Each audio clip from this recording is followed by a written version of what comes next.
ಇವತ್ತು ವಿನಯ್ ಕುಲಕರ್ಣಿಗೆ ಜೀವಾವಧಿ ಶಿಕ್ಷೆ ಆಗುತ್ತಾ ಅಥವಾ ಗಲ್ಲು ಶಿಕ್ಷೆ ಆಗುತ್ತಾ? ಇವತ್ತು ಧಾರವಾಡ ಜಿಲ್ಲಾ ಪಂಚಾಯತ್ ಸದಸ್ಯ ಯೋಗೇಶ್ ಗೌಡ ಕೊಲೆಗೆ ಸಂಬಂಧಪಟ್ಟಂತೆ ಶಿಕ್ಷೆ ಪ್ರಕಟ ಆಗಲಿದೆ.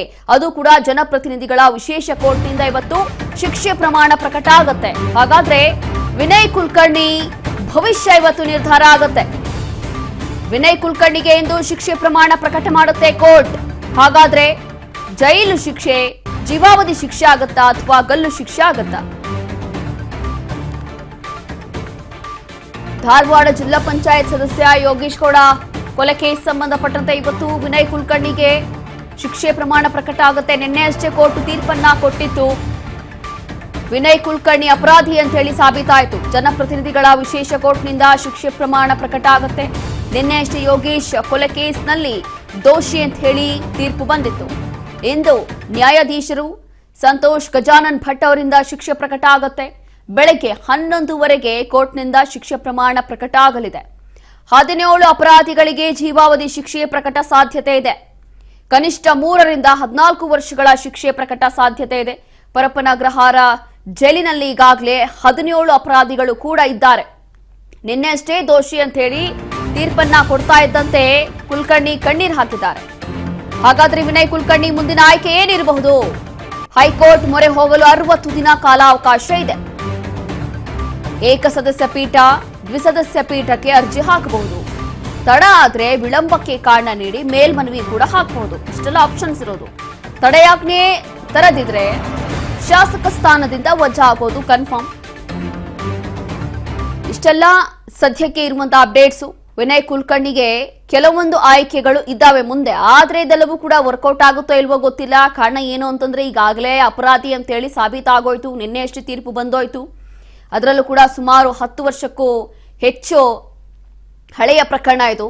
ಇದರಲ್ಲಿ ವಿನಯ್ ಕುಲಕರ್ಣಿ ಅಪರಾಧಿ ಅಂತ ಹೇಳಿ ನಿನ್ನೆ ಅಷ್ಟೇ ಸಾಬೀತಾಯಿತು. ಅದಾದ ನಂತರ ಈಗ ಹೈಕೋರ್ಟ್ ಮೊರೆ ಹೋಗಲಿಕ್ಕೆ 60 ದಿನ ಕಾಲಾವಕಾಶ ಇದೆ ವಿನಯ್ ಕುಲಕರ್ಣಿಗೆ. ಏಕಸದಸ್ಯ ಪೀಠ, ದ್ವಿಸದಸ್ಯ ಪೀಠಕ್ಕೆ ಅರ್ಜಿ ಕೂಡ ಹಾಕಬಹುದು. ಇಫ್ ಇನ್ ಕೇಸ್ ಲೇಟ್ ಆಯ್ತು, ತಡ ಆಯ್ತು ಅಂತಂದ್ರೆ ವಿಳಂಬಕ್ಕೆ ಕಾರಣ ನೀಡಿ ಮೇಲ್ಮನವಿ ಕೂಡ ಹಾಕಬಹುದು. ಅದಾದ ನಂತರ ತಡೆಯಾಜ್ಞೆ ತರದಿದ್ರೆ ಶಾಸಕ ಸ್ಥಾನದಿಂದ ವಜಾ ಆಗ್ತಾರೆ.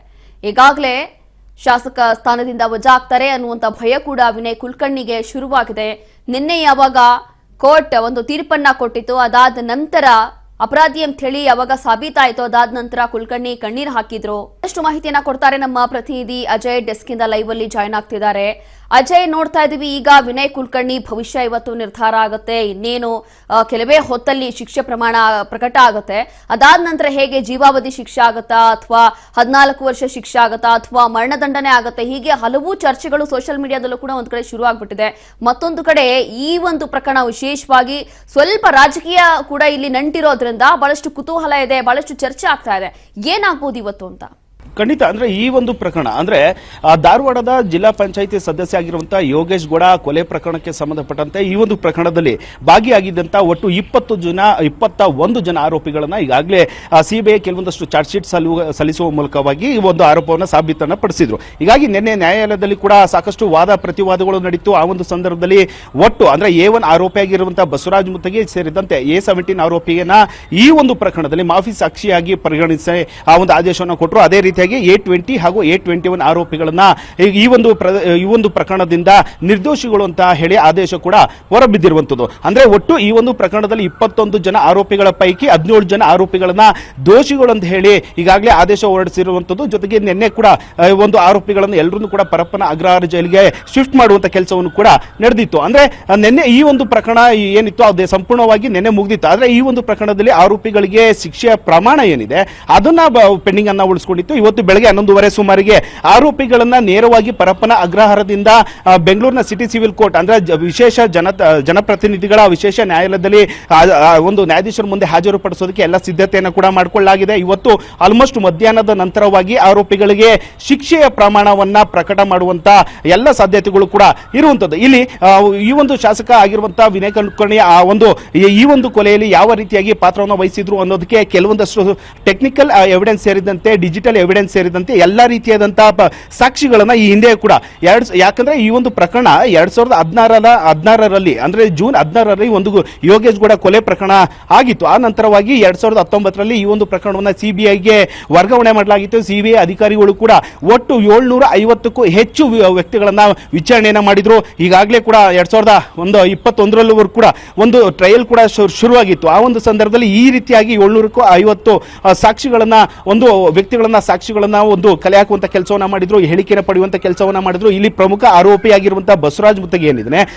ಆತ ಯಾವ ರೀತಿಯಾಗಿ ಕಾಂಟ್ಯಾಕ್ಟ್ ಅನ್ನ ಒಂದು ಶಾಸಕ ಆಗಿರುವಂತಹ ವಿನಯ್ ಕುಲಕರ್ಣಿ ಜೊತೆ ಇದ್ರು, ಜೊತೆಗೆ ಮೊಬೈಲ್ ಕೆಲವೊಂದಷ್ಟು ಟೆಕ್ನಿಕಲ್ ಎವಿಡೆನ್ಸ್, ಡಿಜಿಟಲ್ ಎವಿಡೆನ್ಸ್ ಅನ್ನ ಸಿಬಿಐ ಅಧಿಕಾರಿಗಳು ಕಲೆ ಹಾಕಿದ್ರು. ಅದರಲ್ಲಿ ನಿರಂತರವಾಗಿ ಆರೋಪಿಗಳ ಜೊತೆ ವಿನಯ್ ಕುಲಕರ್ಣಿ ಒಂದು ಸಂಪರ್ಕದಲ್ಲಿದ್ರು. ಅವರಿಗೆ ಕೊಲೆ ಮಾಡುವಂತ ನಂತರವಾಗಿ ಅಂದ್ರೆ ಮುಂಚಿತವಾಗಿಯೂ ಕೂಡ ಕೆಲವೊಂದಷ್ಟು ಅವ್ರಿಗೆ ಕರೆಯನ್ನ ಮಾಡಿದ್ರು, ಜೊತೆಗೆ ಒಂದು ಲಾಡ್ಜ್ ಅನ್ನು ಕೂಡ ಕೊಟ್ಟಿದ್ರು. ವ್ಯವಸ್ಥಿತವಾಗಿ ಒಳ ಸಂಚನ ರೂಪಿಸಿ ಈ ಒಂದು ಕೊಲೆಯಲ್ಲಿ A15 ಆರೋಪಿ ಆಗಿರುವಂತಹ ವಿನಯ್ ಕುಲಕರ್ಣಿ ಮಾಡಿದ್ರು ಅಂತ ಹೇಳಿ ಸಾಕ್ಷಿಗಳ ಸಮೇತ ಕೂಡ ಪ್ರೂವ್ ಆಗಿತ್ತು. ಹೀಗಾಗಿ ಈ ಒಂದು ಪ್ರಕರಣದಲ್ಲಿ ಒಟ್ಟು 21 ಜನ ಆರೋಪಿಗಳ ಪೈಕಿ 17 ಜನಕ್ಕೆ ಈಗಾಗಲೇ ದೋಷಿಗಳು ಅಂತ ಹೇಳಿ ಆದೇಶವನ್ನು ಕೂಡ ಹೊರಡಿಸಲಾಗಿದೆ. ಇವತ್ತು ಮಧ್ಯಾಹ್ನ ಅಥವಾ 1 ಗಂಟೆ ಅಥವಾ 2 ಗಂಟೆ ಒಳಗಾಗಿ ಸಂಪೂರ್ಣ ಚಿತ್ರಣ ಗೊತ್ತಾಗುತ್ತೆ. ಯಾಕಂದ್ರೆ ಈ ಆರೋಪಿಗಳಿಗೆ ಶಿಕ್ಷೆಯ ಪ್ರಮಾಣ ಯಾವ ಮಟ್ಟಿಗೆ ಆಗಬಹುದು ಅಂತೇಳಿ. ಯಾಕಂದ್ರೆ 7 ವರ್ಷದಿಂದ 10 ವರ್ಷ ಅಥವಾ ಜೀವಾವಧಿ ಶಿಕ್ಷೆ ಕೂಡ ಆಗುವಂತ ಸಾಧ್ಯತೆ ಕೂಡ ಇದೆ.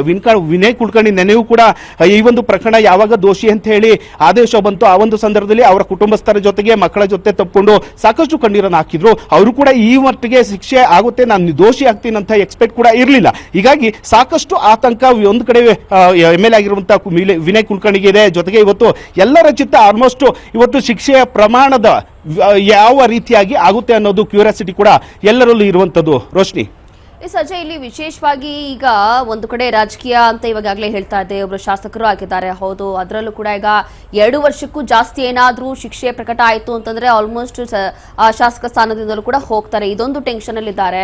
ಮತ್ತೊಂದು ಕಡೆ ಎಲ್ಲರಿಗೂ ಕೂಡ ಒಂದು ಕುತೂಹಲ ಇರುವಂತದ್ದು ವಾಟ್ ನೆಕ್ಸ್ಟ್ ಅಂದ್ರೆ ಆಪ್ಷನ್ ಏನಿರ್ಬೋದು ಇವರಿಗೆ. ಈಗಾಗಲೇ 60 ದಿನ ಕಾಲಾವಕಾಶ ಇದೆ ಅಂತ ಹೇಳಲಾಗ್ತಿದೆ. ಹೌದು, ಒಂದು ಕಾನೂನು ಪ್ರಕಾರ ಒಂದಷ್ಟು ಅವಕಾಶ ಕೂಡ ಇರುತ್ತೆ. ಇದು ನಿಜವಾಗ್ಲೂ ವರ್ಕೌಟ್ ಆಗುತ್ತಾ ಅಥವಾ ಅವ್ರೇನಾದ್ರೂ ಮಾಡ್ಬೋದಾ ಇದರಲ್ಲಿ ಅಂತ?